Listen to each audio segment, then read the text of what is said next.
streaming to YouTube, so no yelling of racial epithets or anything.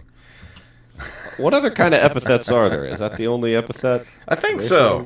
Like, what else could you scream out that would be completely inappropriate? I guess you could yell out a sexist epithet. I guess. Yeah. I feel like people are cooler with those.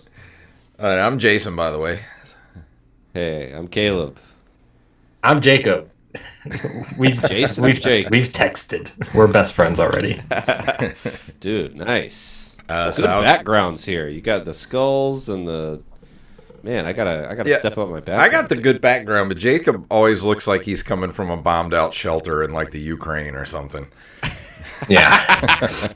Right now I look like I'm coming from my childhood bedroom, which is where I'm podcasting from, is my childhood bedroom. Hey Jacob, living the dream. Jacob, can you turn down your mic just a hair? Just a hair. It does that. It has no control. You're coming in hot. In it. Coming in real hot. Yeah, I felt it when it happened.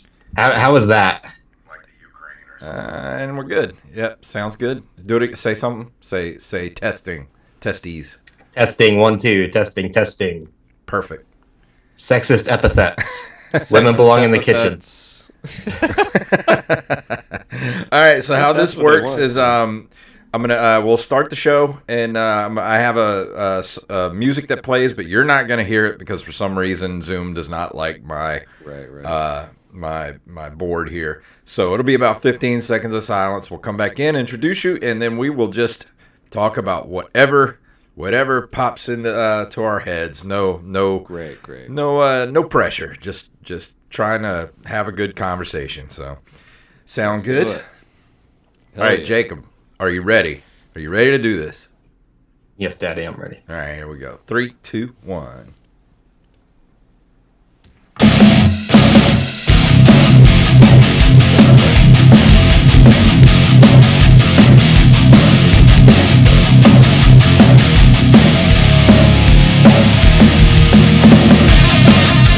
That music can only mean one thing. It is time for the OpenMicersPodcast. My name is Jason Robbins. I'm Jacob Craig. Jason, can you take a guess what I am tonight? Yoked. Jason, I'm yoked tonight, buddy.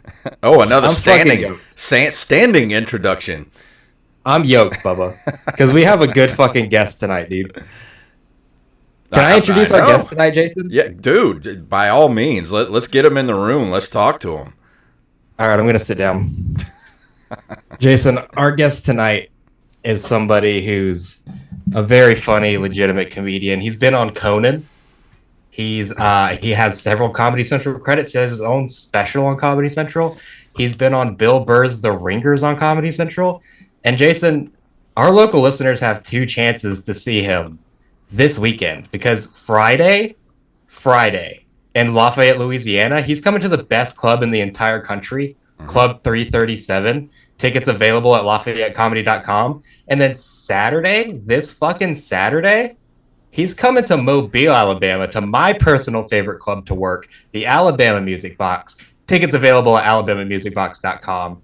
It's the one and only Caleb Synan. How you doing, sir? Woo-hoo. Oh, man. That intro makes me feel so good about myself. We like it's to do very that unique. Here. No one else gets an intro like that. Yeah, you wouldn't think I'd have to commit so many crimes to pay rent.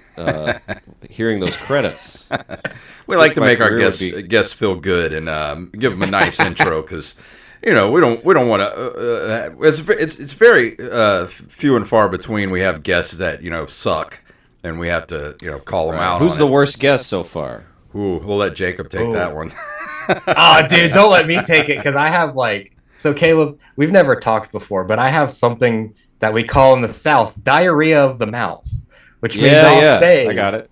Anything that comes to my fucking mind. So Michael Jaiman. Anyways, Caleb. Oh shit. Actually, that's not even true, dude. It'd be Howard Bloom. He talked about fucking physics for 40 minutes on a comedy podcast. Anyways, terrible. Caleb, are you excited to be doing a Southern tour right now, coming back to your roots as a Southern boy? Yeah, I mean, but I mean, is it really the South? Like the South is, we all got the internet now, so it's like I feel like it was more the South before. Now it's like there's rednecks in the trailer park, and they're waking up and they're watching Ben Shapiro, and they got their own YouTube channel, and I don't know. I feel like some of the magic is gone. People aren't peeing in the yard like they used to. Oh, I don't know, man. Yeah, I still piss in the yard. Okay, well maybe there's a glimmer of hope, but now when I go back, it's just I see dudes with like camouflage hats on, they're just buried in their phone. I'm like, they're driving a Tesla. It's like, geez, dude, what happened to the rootin' tootin' good old days? Why aren't you out there committing hate crimes? What are you doing? Yeah, you should be doing donuts in the parking lot and playing the all that shit. Well, I think the hate crimes got replaced with Twitter trolling. That's what they're doing now on Facebook. Right, which is better. People want to get rid of it, and it's like, keep them on Twitter. Keep them in their basement, Mm-hmm. I agree. I think it's good. I just disagreed with my own original point, so this podcast is good so far. We're doing good. We're doing it. Is that check to your right? Is that from the Comedy Central short that you did? Yes. Yeah, they let me keep the check. I wanted to take all the props. I liked that jacket they let me wear, but the only prop they let me take was the big fake check. So those checks aren't real? You can't take that check to the bank and cash it? Well, it was a check for chicken wings, so I don't know where I would cash it, but I should have thought to make it for money, but I'm not a forward-thinking comedian, really. And you can cash that check at any club in the country. Honestly, I might. If I check that, I got a flight tomorrow. I'll check the check and see if they. There's no way that thing comes out in one piece. Delta throws bags all over hell. It's not gonna work. Right. Thank God they didn't let you keep Todd Glass.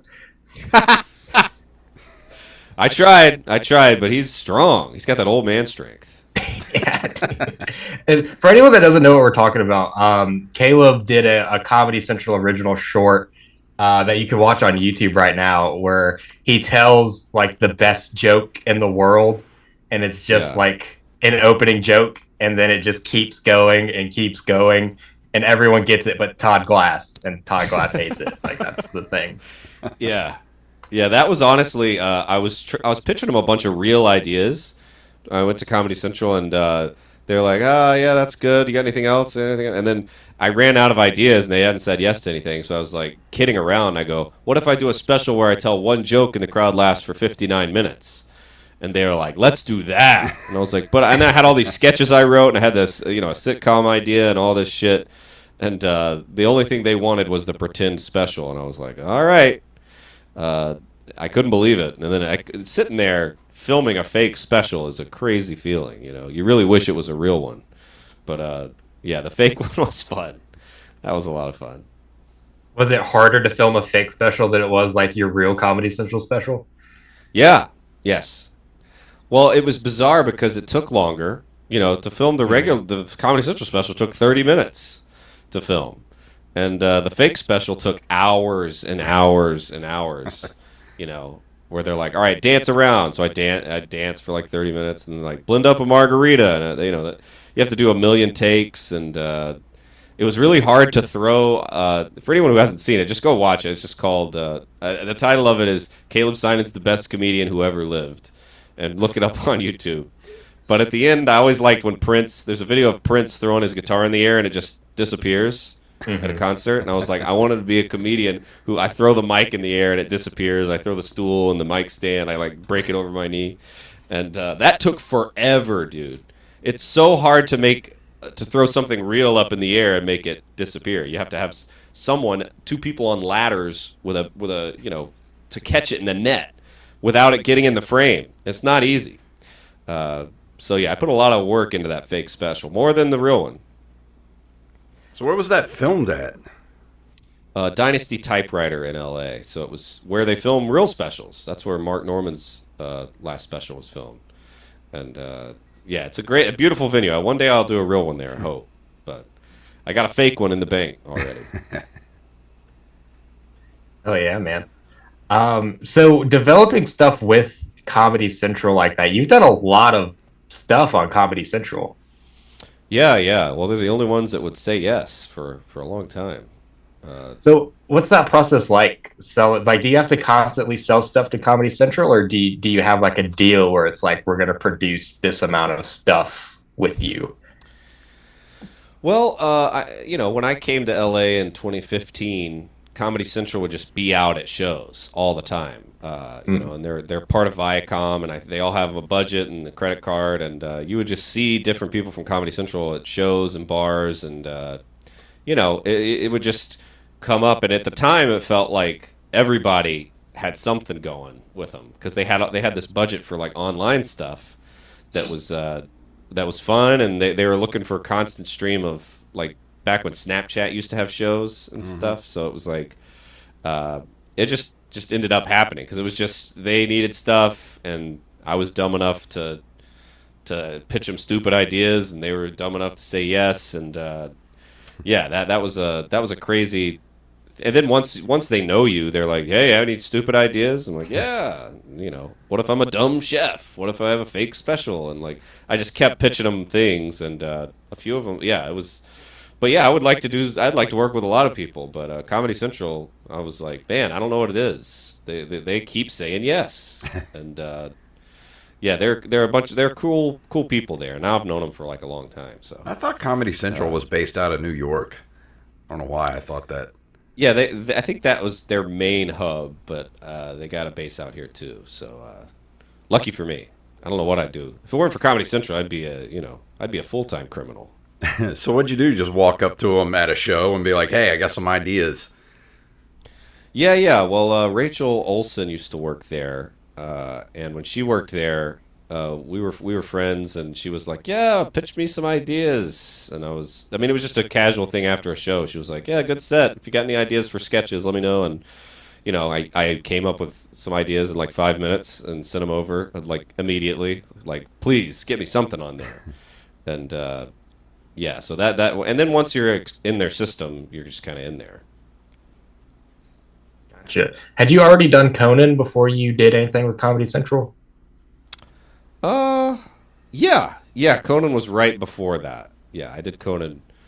I got lucked out hard with that. I moved to LA on like the first week of July in 2015, and I did Just for Laughs the last week of July in 2015, and I got booked for Conan that September.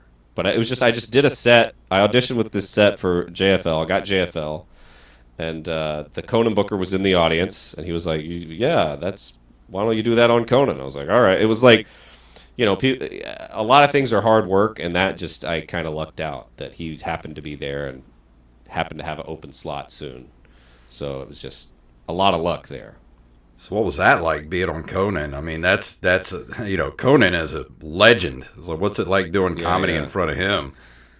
Oh, I mean, it's otherworldly. It's like you got so much. What is it? What's the adrenaline? That's what it's called. Mm-hmm. And you don't even feel like you're alive, and it's crazy and exciting, but weird. And he's the nicest guy in the world. He's such a nice celebrity. He's so down to earth, and he's like trying to make you laugh. Like you don't feel any pressure because he's very outgoing and very bubbly and fun. And Andy Richter too. They were all like super nice, and like after my set I sit down and Donald Glover's on the couch and I'm like, "Hello, Donald Glover." You want to seem like you've been on TV before, and you're just like, "Hello, I've seen every single thing you've been in, and I love you." Like you don't know what to say to him. And Sharon Osbourne was there too. So that was crazy, and then it goes out that night. So they, well, like 3 hours later, you're getting people tweeting at you that are already watching it, and you can't even see it yet. But it's just like on the East Coast, it's already airing. So it was crazy. It was awesome, and I'd love to do them more, but maybe it'll never happen again because of the writer's strike. But boy, I used to love being on TV. It was so fun. Yeah, that's the thing that sucks is like even the the late night stuff, like everything shuts down because of the writer's strike.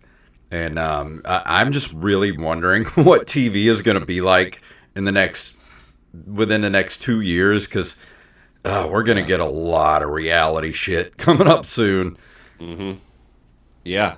And the worst is that the first thing to go is late night shows. And I love them. I love watching late night shows. You know, a lot of people hate them or just never liked them or used to like them and now they hate them. But I've always been a fan. I think it's a fun, interesting form. Yeah, I hate that it goes away that day. Yeah. It's just a bummer. Because I mean, I like to put something on while I'm folding clothes, and I think that's the best. You don't really have to watch it; it's just kind of on in the background. I love late night shows. Yeah, I think a lot of comics feel that way because I mean, growing up before you get into comedy, even I feel like everyone starts when you're like 14, 15. Mm-hmm. You finally get to stay up late, and then you remember like the first late night show you see, and you're like, "Oh, this is fucking great!" He said tits on TV. Yeah, yeah. Yeah, it's like guys in suits being a little naughty, but not too naughty. But they're saying things, you know. I remember I remember seeing like Leno when I was a little kid, and he made a Monica Lewinsky joke, and I almost shit my pants. I was like, "This is the most incredible moment of my life." He just made a joke about blowjobs, and I remember he told one time I stayed up late, and it was always like when my mom was visiting a friend, my dad would be like, "We can watch the fun stuff." And he said Viagra was like, I guess, new or something. And he was like, "Hey, I took one, felt like stepping on a rake." And I remember laughing. I was like 8. And I was like, that's the funniest thing. It was like very cartoonish. And I was like, that's like a dirty Bugs Bunny gag. And yeah, I was hooked. So my first dick joke I heard on TV was like, never forget. And I'm probably going to age myself here, but I remember when I was a kid, like 6, 7 years old, maybe, I would have like a nightmare, and then I'd get up and I'd go into my brother's room, and he'd be up watching Craig Ferguson. Yeah. And so I would just stay up with him at 7 years old, watching Craig Ferguson talk about how you have to rub Australian girls' clits counterclockwise. And there's his sidekick's a fucking robot. And at the time when I started watching it, all he could do was Morgan Freeman's voice. Like he didn't have the guy yet. Yeah. So it's like we just like woke up our parents laughing at like midnight. It was such a big deal when I finally was allowed to have a TV in my room. Mm-hmm. And it was the end of high school, you know, and me and my brother would stay up every night watching Craig Ferguson because he had the longest monologue, and it wasn't like anyone else's. He barely talked about the news. It was just like weird riffing and stand up, and I was just blown away. I was like, man, how does he do it every night? And I was such a fan. I hated that, you know, all your favorites end. It's like Conan ends, Craig Ferguson ends. It's such a bummer. But yeah, man, that I never heard that joke. That's counterclockwise. Holy shit, that's great. Yeah, he was constantly saying like he had clit jokes for days. Like every dick joke a normal late night host would do, he would do a fucking clit joke, and it blew my mind because I'm like, I don't even know what this looks like, but it's hilarious. No one even says clit. Like until you said it, I hadn't heard it in like 8 years. It's like you just don't hear that word. It's one of those words now. It's like, can I say that now? Am I allowed to say that, or we should I get say it canceled? More? People should be like, "Man, you're such a clit." Yeah, right. You're a fucking labia, dude. Yeah, that's an epithet. That's a sexual epithet. Weird word. Labia. Like, it's just a jumble of letters. Like, it's. I don't know. I can't describe it. Like, is there any words like that get stuck in your head, and if you keep saying them over and over again, it like loses all meaning?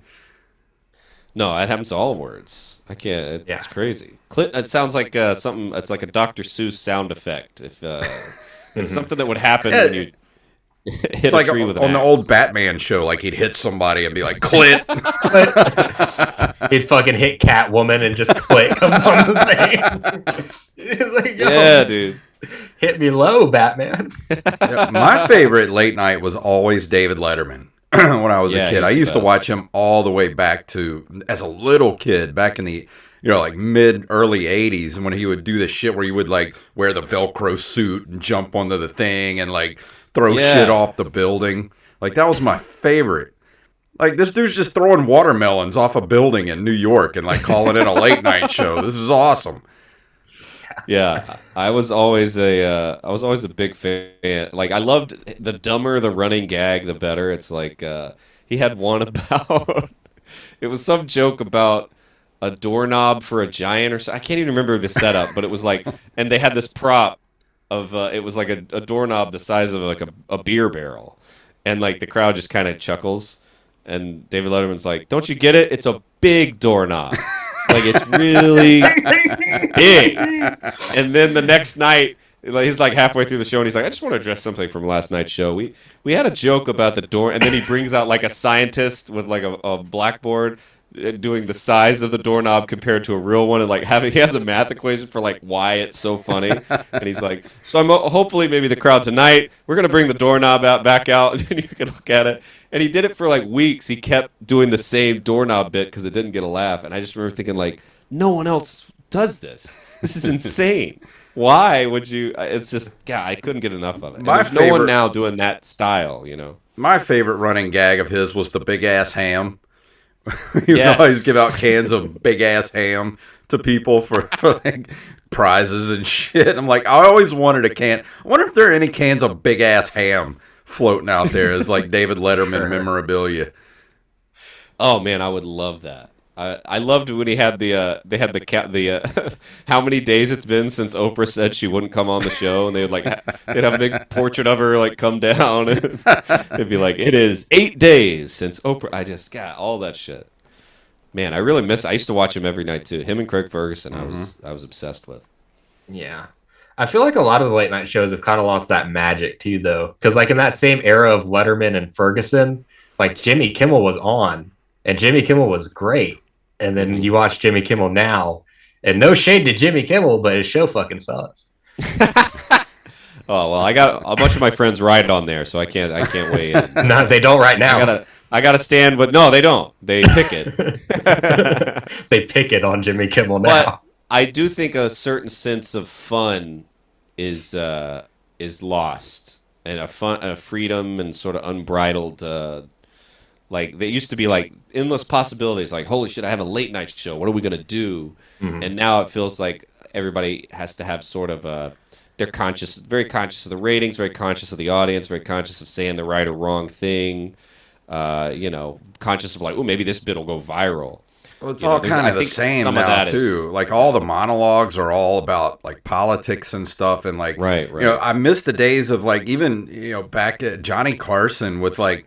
It always felt like anything, like you said, anything could happen because they're always doing skits. He would do shit like Karnak and all that type of stuff. And when he would have the comedians on, like, you go back and look at those clips of when Rodney Dangerfield would be on, and it was almost like you're just waiting for somebody to just fuck up and say something like this just could get them banned from TV. Like, there was a sense of danger and fun about it. And now they're all just so formulaic. Well, it's also the internet has sort of killed it. It's or I guess bastardized it, because it's like it used to be like, oh my God, we're gonna stay up late, we're gonna hear some naughty jokes, we're gonna hear people saying things they shouldn't say. Yeah. You're staying up late. It's like, you got your PJs on, you got your snack, you're like, oh, here it comes. You're watching the whole intro. And now with clips and shit, it's like, what are you going to stay up till 11:30 to hear a joke about Ron DeSantis that you heard 8 times on Twitter already? Yeah. Which is not even to say that's what it is, but I feel like it's less of the naughtiness and the like and the, I guess, anticipation is sort of ended because of, you're on the internet and you've already followed the new, like when I used to watch it, I didn't know what had happened that day until Letterman said it, or Leno said, I didn't know. I may have seen a minute of news or something, but it's like, now it's like, well, I have a lot of free time, so I know all the jokes already, and it's there's a little bit of that, but I think it could come back. It just might need some revamping or something, but yeah, when it's done right, I still really love it. Well, that's why I was looking forward to At Midnight coming back, because Stephen Colbert had I guess bought the rights to At Midnight. Was going to put it on after his show, and I was really looking forward to that, and I'm scared to death that the writer's strike is going to kill that show now. Yeah, maybe. I hope it happens because that show's great for comics. You know, how you got 3 different comics every night getting a spot on there. So I'm hoping it does. That would be so cool, dude. And the more late night stuff, the better. I can't wait to see what the new Daily Show's like. I really hope it's Roy Wood Jr. He's definitely him and Michael Costa are like so underrated. I really want them both to stay on there, and I would love it if they both hosted. They're both so funny. I love Roy Wood Jr. He's great. He's a genius, man. That dude is just like, I don't understand like the stuff he can come up with. Did you watch that correspondence dinner? Loved it. That he did, dude. Loved it was great. I just want to say I love Dominion. He killed everybody in that room. No one was safe. Yeah, he should do it every year. I love that guy. There's so much I have hopes for, and it's like it's so weird. It feels like the strike's been going for 8 years. I know. It's like I love my favorite bit on Jimmy Kimmel's unnecessary censorship. I think that is the funniest. That's one of the funniest late night bits ever. It always makes me. It's the most immature, unnecessary thing, and God, I just love it. And I used to look. I still watch it every week because I'm like, I can't wait to see it. It really kills me, and I haven't watched it in forever. I think Celebrity Read, the Celebrity Read Mean Tweets is a good segment too. That one's really funny. Yeah. There needs to be more. There needs to be more. So see, Jacob, there's a good show in there somewhere, occasionally. Yeah, but it's like, but it's like Caleb made the point. It's like, you know, the stuff that you watch, that you used to watch the late night shows for. Now the best part of it, like you can go on YouTube right now and see the mean tweets from last night's episode and not watch the rest of it, and you have just the 5-minute YouTube clip of what you wanted to see. So it's like no one's watching the full product. It's the same thing happening with stand-up. Like no one's watching your full special now. They're watching the minute reel that's on Facebook or Instagram or whatever. And it's kind of bastardizing the art form. Yeah, and then a lot of people don't even know who it. They'll be like, I saw some comedian on Instagram, or was it TikTok? What was his name? It was a funny joke, and they're like, they're just fire hosed with content all day, and at the end of the day, they're like, he was a tall guy with brown hair, and he had a joke about, and you're just like, they don't even know. I think I follow him. Then they look through, they're following 8,000 people. They're like, I don't know. It's like, it's hard not to get sort of lost in the ocean, but yeah. Man, this sounds so negative. I have a theory. I have a theory that the next generation of kids are going to be like super hipster and like reject everything like digital, and we're going to go back to like the 70s and 80s. And I'm telling you right now, you're fucking wrong. Because you take away my nephew's Nintendo Switch and he fucking screams and hits you in the nads. Like, they're more addicted than we are, Bubba. Like, that's not happening. Well, they're not going to reproduce, though. So it's going to be the next generation. Yeah. Well, the only be people that are going to reproduce are the Amish, and the Catholics are going to take over. Hell yeah, dude. Catholic uprising. That's what I'm talking about. Yeah, it's about time. What could go wrong? But, I mean, a good thing about... was like, I will say that I'll spend like an hour every day just like scrolling through YouTube shorts, looking at like podcast clips and stand-up clips or whatever. And I feel like there are like a lot of comics who are like getting hype and getting like maybe even shows booked or people knowing them just because of YouTube shorts, when like normally just no one would know who the fuck these people are. Yeah, it's kind of a crazy, and now what's so weird about it is it used to be you knew who was famous because they had a sitcom or they're on SNL or you saw them on late night all the time, or their album was huge and people are quoting it, you know. But now I'll just be talking to a friend of mine, and 3 weeks ago they were just a regular open micer, and then suddenly they didn't even tell me. I was like, it didn't occur to you? They're like, yeah, so I'm doing a theater down the street. You're like, what? Like, yeah, I blew up on TikTok last week, and now I'm a millionaire. And you're just like, whoa, wait, what? It's bizarre. And now, like, people there's no way to keep track of it. It's just, it's such a weird lottery of social media. I don't understand. I don't know how it works, but yeah, everything happens so fast nowadays. Like there's not a monoculture anymore. It's like it's all split into like a million different little tiny subcultures. Yeah, I hate it. I don't know what anybody's talking. Every time I get on Twitter, I don't know what anyone's talking about. I have no. 8 things are trending. I can't put together when it started, or if we're making fun of it, or did it just happen, or is it real? I don't know. I don't know how to keep track of it. I'm like, I like 3 comedians. I like 8 movies. I'm just gonna stick with that. I don't know. No new friends. I don't know how to fix it, but I know how to fix it. Come see me at Club 337 in Lafayette. And then see me at the Alabama Music Box in Mobile. It's gonna be great. No phones. Those are 2 really great fucking clubs, by the way. I don't. Have you ever done either of them? I've worked with Jason before. In like 2015, I did one of his gigs in Lafayette. He had just sort of started, but now everybody tells me that he's built it up into this incredible thing, and I'm excited to see what he's done. But I've never been to the Alabama Music Box. So, 337 is so good that it gets like weekly shout outs on Tuesdays with stories from like both Mark and Joe. Like everyone that's been there loves this fucking club because it's just like everyone in Lafayette is going to go see comedy. It's so weird. It's like he built it and then there always is a sold out show. It's kind of ridiculous. How many people fit in there? What kind of club is it? I've actually never been there. It's about 4 hours from where we are.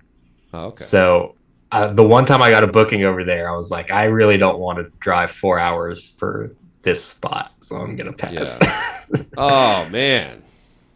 But if you're listening right now, you want to drive 4 hours, it's gonna be worth it. It's gonna be the best show of your life. It's gonna blow your dick away. We have listeners over there, but it's like the Music Box. I've performed there several times, and it's one of those like hole in the wall, thunder in the bottle kind of clubs where you walk in and you're like, oh, this is where I have to perform tonight. And then when people start to come in, you're like, oh shit, like this is going to be like the most fun, like rowdy Southern Mobile club that sounds great. That's what I'm excited about this tour is like, I'm doing so many shows in Alabama and Georgia, and I'm doing one show in Pensacola. And some Louisiana, some Texas. It's like I'm doing some real Southern shit. So I kind of want some. I don't know if I want every show like rowdy and getting beer. Be careful of Pensacola because Pensacola, many times I've done Pensacola. I either murder the room or I get heckled to death. One of the two. There's no in between. As many times. Sounds good. So be careful. Well, I'm doing like 10 shows, so as long as one of them's good, I'll be happy. Yeah. Here, let's get Caleb to cancel his Pensacola show real quick. Dude, I will say, like, every time I've done Pensacola, I've killed there several times. But then there have been times where, like, the crowd is so uppity. It's like they're in this, like, secluded back room that like the hoity-toities are all in, and there's like kids there, and it's like just this weird atmosphere of like we're better than you and you must please us. It's very much the opposite of the Alabama Music Box. Okay, cool. Well, I'm glad I'm getting the full spectrum. It's gonna be great. Yeah, dude, that's what we do here. We do spectrum like autism, baby. That's what we do. Dude, love it. Yeah, I went to Pensacola one time, and me and Jacob had a show together there, and that was the night I got heckled so bad I almost quit comedy and killed myself. I was depressed for like a week. Then the next time I went over there was this bar, and I can't remember the name of it, but it was a biker bar. Like you walk, it looked like, it literally looked like the bar in Roadhouse. Like there was even a dude that looked like Sam Elliott working the door. Like you walk in and there are 2 Harleys on the side of the stage. And I went to the bathroom, and you know how you go to the urinal, and in front of the urinal they'll have like advertisements. Well, they had a dual advertisement for a shooting range and bail bonds. And the girl's like, I don't know how my jokes are going to go in here. So I get on stage, and it was one of the best shows I've ever had in my life. and they were like, they gave me free drinks afterwards. So like, you come back anytime. I was like, it's either the best or the worst, one of the two. Man, what were they heckling? What were they yelling out?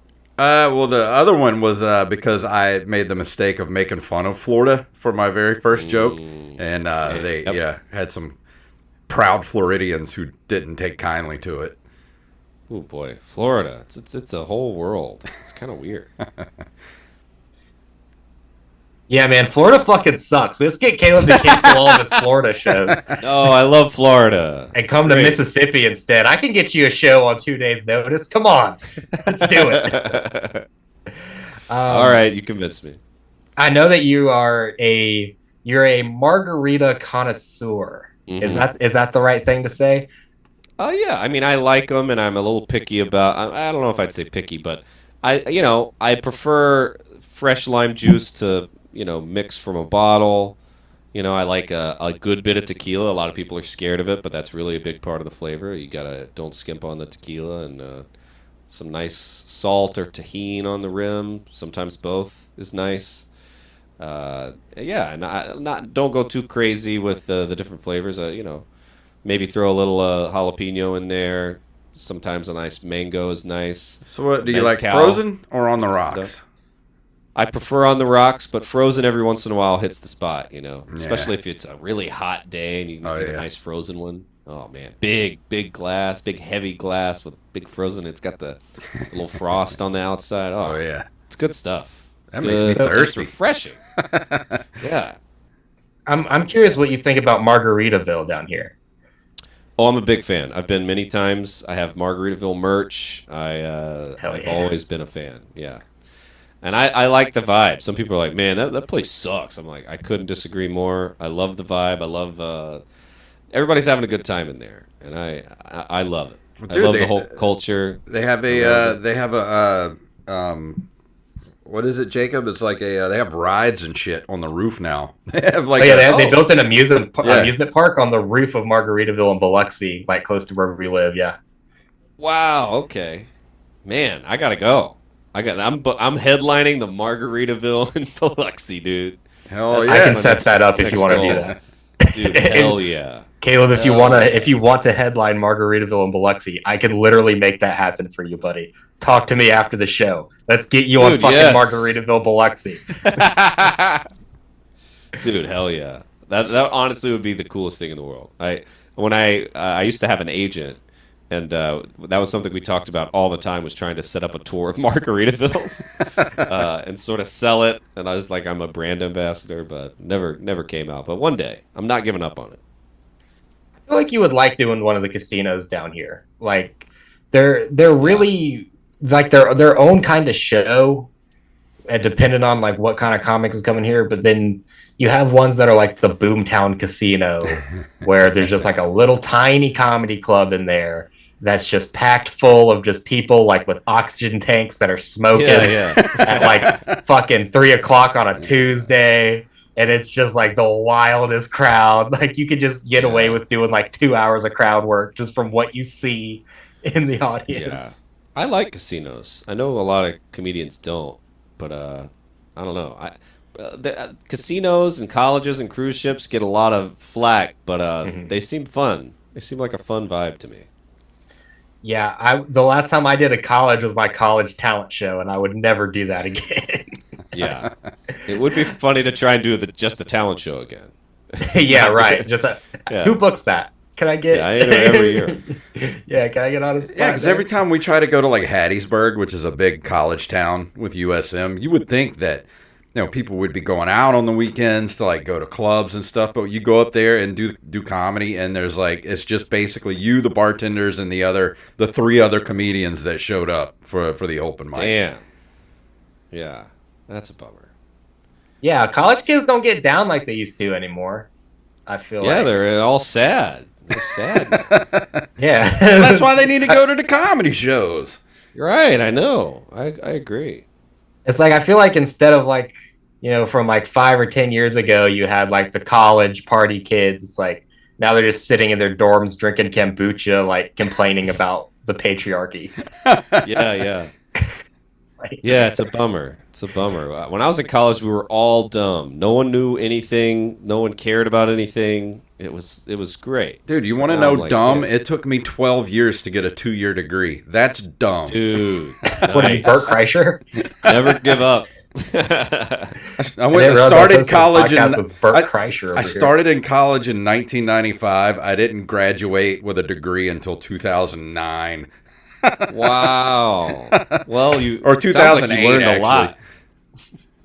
So 13 years. 13 years to get a 2-year degree, and I still don't use it. So that was... He didn't even count the fucking years right. That's how long he was in college for. That's why I had to retake. That's why I had to retake college algebra like 3 times in order to graduate because I'm not good at math. Dude, it's hard. You casually dropped this on an episode, I think last week or 2 weeks ago. When were you a fucking lumberjack? 2010. I went to lived in Oklahoma and Missouri to be a lumberjack for a couple months. Wow. What the fuck, dude? That's cool. I mean, I've been a lot of things, Jacob. I'm 46 years old. You know, I've lived a life, my friend. I'm twice your age. Yeah, I know. You're literally twice my age. Yeah, you're 2 of me. I've done a lot in those 46 years. I've literally been a rock star, signed to Universal Records. I've made movies. I've been a lumberjack. I've worked for the Hard Rock Cafe, as a cook. Let's see, what else have I done? Cooking what, meth? No, steaks. I was the grill man. Dude, I know how to cook a steak, son. Oh, hell yeah. I'm going to try to get a fart in the microphone. Hold up. Oh, boy. Oh, Jesus. Did I get it? Remind me never to use that. I saw. Remind me never to use that microphone when I come to your house. I can taste it. Ugh. Oh, jeez. Did I get it in the mic, though? Did you guys hear it? I didn't hear it. God damn it. I haven't been able to successfully catch a fart in there yet. It's going to give you pink eye if you're not careful. I'm already well on my way. I work with special needs children. It's a wonder I don't already have like all the diseases. Hey, well, there's still time. There's still time this year. There's still time. Yeah, don't give up. Oh, and I forgot to throw in there that I was an EMT as well. Whoa. Jeez. Yeah. I've done a lot of shit. It's a lot of stuff. I feel bad. I went to school and I did comedy, and it's like that's the whole list so far. Yeah, I mean, I'm the same position. I did comedy starting at 17, and then I've just done stupid, shitty jobs to support my comedy addiction. Yeah. It's like, I don't know what else to do. I don't know how to be a lumberjack. I don't even know where to start. If you had to go into the workforce, what kind of job would you look for? I would want to still use the skill set I have, that's the only skill set I have. So I've always thought if stand-up didn't exist and show business, there was no entertainment, I would be I feel like I'd be a good corrupt mayor of the town. I love how you have to put in corrupt. Like I wouldn't be good. I wouldn't be a good mayor. But I think I could be a good, mobbed-up, corrupt mayor, I think I could do that pretty well. Where would you run for mayor? A stand-up comedian, some town full of idiots. I'd go find it, like the Music Man. Well, may I suggest a couple of towns here along the Gulf Coast? Yeah, I would just bamboozle good-hearted people into letting me run their town. Jacob, see, I've thought about running for office too, because it doesn't take a genius to run for office. I mean, look at all of them. Look at every politician in the history of the world. Look at Mark Simmons. He's running for. He was on the show a few weeks ago. He's running for like state senate and shit. Oh wow. He's running as like a representative for a district. Is that state senate? I don't even know what he's running for. That's how bad he is at running for it. Like he wouldn't. I don't know what the fuck it is. And one of my friends actually ran for mayor of Ocean Springs and won. And he doesn't know shit about shit. So I'm like, well, if he can do it, I can do it. Well, I feel like it's easy to do down here because you can just like get up there and be like, just fucking repeal the 19th Amendment. fucking put back the colored water and fountains, and we're good. Mississippi. Wow. Yeah, I mean, vote for me. I hope that doesn't come back, but yeah, I feel like we could all be mayor of somewhere. I don't know how much it pays, but I've thought about it. I'm like, what if I could be mayor of somewhere? Corrupt mayor probably pays more. Corrupt, yeah. That's why I add corrupt in there. Well, may I suggest Biloxi, Mississippi? Because all right. They're already corrupt, and you just slide right in there. All right, let's see. How much does it pay to be mayor? I wonder if they even post how much it pays. I think it's probably like $35,000 a year or something stupid like that. Mayor. How much does being the corrupt mayor of Biloxi, Mississippi cost? All right, let's see. Whoa! Well, you got Looks it? like the mayor of... wait a minute. It says Biloxi's is the highest salaried mayor with an annual salary of $115,000. Whoa! What? I got $117,000 per year. Whoa, dude! Ooh, yeah, this is an old article. Old Fofo getting paid, son. Dude, you'd have to run against a guy named Fofo. So I think you got the this. state average in Mississippi. The average is $63,000 a year for a mayor. That sounds great. Dude, you could live like a king here for that. Everyone here's fucking poor. What does the mayor really have to do when it comes down to it? I could do that part-time. Dude, you make $117,000 a year. You're basically the Elon Musk of Biloxi. Yeah. That's my new nickname. Elon Musk of Biloxi. You could buy the Margaritaville in Biloxi. Yeah, no kidding. Oh, dude, it's happening. It's happening. I'm coming through, dude. We're starting it here, everybody. Next mayoral election, Caleb Synan for coming, man. Biloxi mayor. I got to look up some facts about Biloxi so I can pander pretty good. And I'll be your lieutenant mayor, and Jacob can run the mail room or something. Dope. Let's do it. I'll lose everyone's mail. I shouldn't have any responsibilities. Yeah, that's probably true. I feel like it is easy to get elected though, because so the last mayoral race we had was Tate Reeves against Jim Hood, and the fucking commercials was like Jim Hood rolling up in these lifted truck, and he gets out of his truck. He's like, "My father was born and raised here in Biloxi, Mississippi, and we raise chickens, and I know what it's like to have to raise a chicken to completion. Vote for me." Completion. That's like what he said. I don't know. Oh boy. And it worked? No, he lost. Oh, okay. Because Tate Reeves was like, "I love Donald Trump," and everyone was like, fuck, we gotta vote for him." Wow. Man.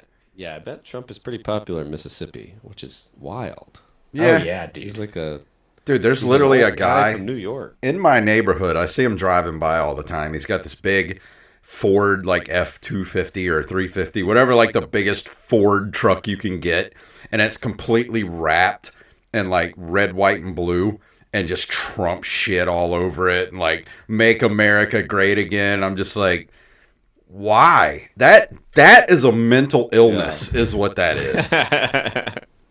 Yeah, it's like to be that big of a fanboy of any politician is just so lame. It's such a lame identity, like, because they don't do it with anybody else. They don't do it for mayors and like, oh man, I really love the sheriff. Yeah. It's crazy. I don't get it. I'm the world's biggest Van Halen fan, and I own one Van Halen T-shirt, and that's it. Right. Like, I don't wrap my car in Van Halen flag. Yeah. Oh, it's crazy. It's weird how everybody politics is like literally their identity nowadays. Oh, it's horrible. It's the worst. Like, for you to go like, how do you get Van Halen did have a new album that came out this year, but the Department of Justice has been weaponized against Van Halen. They don't want you to hear that album. You're just like, what the fuck? Like, you're just making shit up. Like, how little of a personality do you have to have that you're like, literally politics is all you care about? Like, it's literally your identity. When you wake up in the morning, to the time you go to bed at night, it's literally Fox News and Joe Biden is the worst. That's like all you think about all day. Right. And think about how lame it would be if you went to any other country and you met somebody who's like, "Oh, I'm a Labor Party guy through and through. You're like, man, shut the fuck up. Like, whatever your party means. I've talked to Canadians who are like, I'm NDP all day long. I'm like, I don't know what that stands for. No one gives a shit. Figure something else out to be about because it's so lame. Just vote or don't, but don't make it your life. There's so many better things. You don't want to be 80 on your deathbed like, boy, I was sure a Republican a lot. It's like, what? Right. Boy, I hated Trump more than anybody. It's like, okay, great. I hope you enjoyed this gift of life. I would be on my deathbed being like, dude, I'm totally NDP. Neck deep in pussy. What's up? Oh, yeah!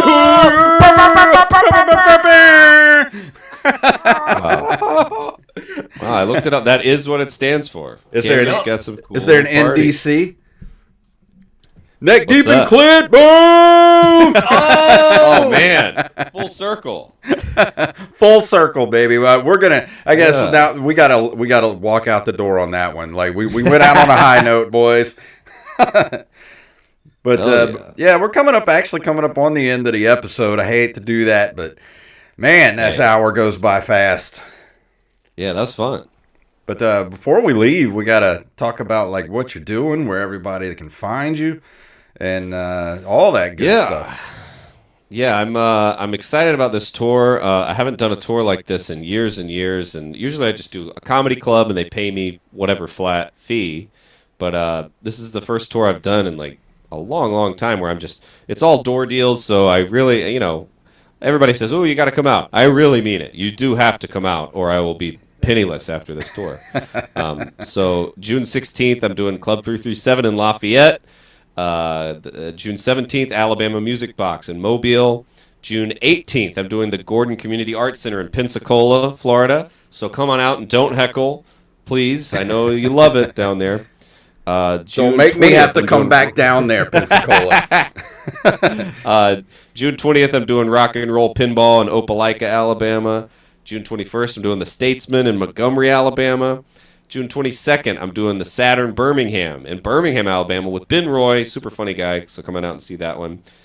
June 23rd, I'm doing the Whiskey Exchange in Atlanta, Georgia. June 24th, I'm doing Black Warrior Brewing Company in Tuscaloosa, Alabama. June 25th, I'm doing Obie's Bar and Grill in Lake Charles, Louisiana. And June 29th, I'm doing the Riot Comedy Club in Houston, Texas. So that's a lot of opportunities to see me. If you live in the South, I guarantee you I'm close enough. Come on out and drive. It's going to be great. I need you to come out and bring a friend so that I can, afford margaritas. It's really eating up my budget. You got to stop on your way through. You got to stop at Margaritaville and ride some of the will. rides. I'm doing it, dude. But if anybody needs to go back and wants to check out that list, the tour list, go to calebsynan.com. I'm going to put that. Hell yeah. I'm going to put that link in the show notes. So if you want to look at that, just go into the show notes and click that link, and it'll take you right to his website. Sweet. And Thanks, man. Got everything in there. Got your bio, got your tour, got videos, and how to book him. That's right. And if you're looking to book him, go to the booking page, and you can book it. That's right. Book me. Book my little ass. And also, you got a little margarita tab here. Let's see what this margarita tab. Caleb's no-fail frozen margarita recipe. All right, here we go. We got 1 cup of your favorite gold tequila, half a cup of triple sec, half a bottle of beer. I've never had beer. Beer is good. You get a nice sour beer in there, really kicks it up a notch. It doesn't have to be sour, but a nice sour beer is real good. I'm going to try this. Half a container of frozen limeade. Put all the liquids in the blender. Fill the rest of the blender with ice and whip them up. One batch makes 4 to 6 margaritas, depending on your cup size, which for me would be 1 margarita. That's right.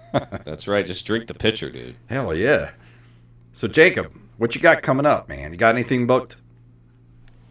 Nah, man. I just got done opening for Mo Alexander. I've got a show coming up, or I'm gonna have a show coming up at the Alabama Music Box soon.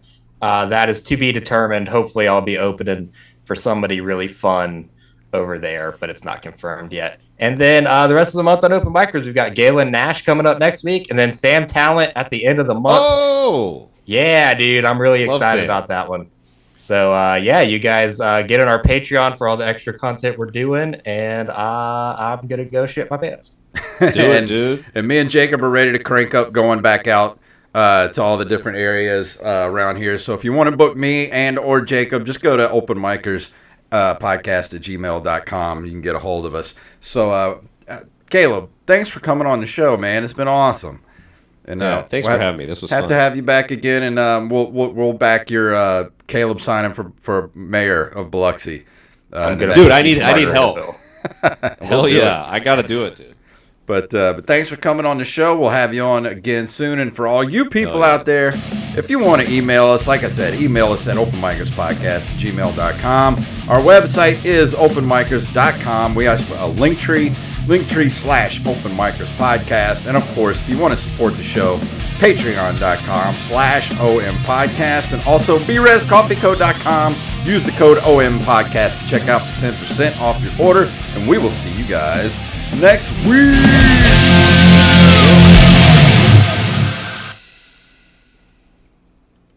All right.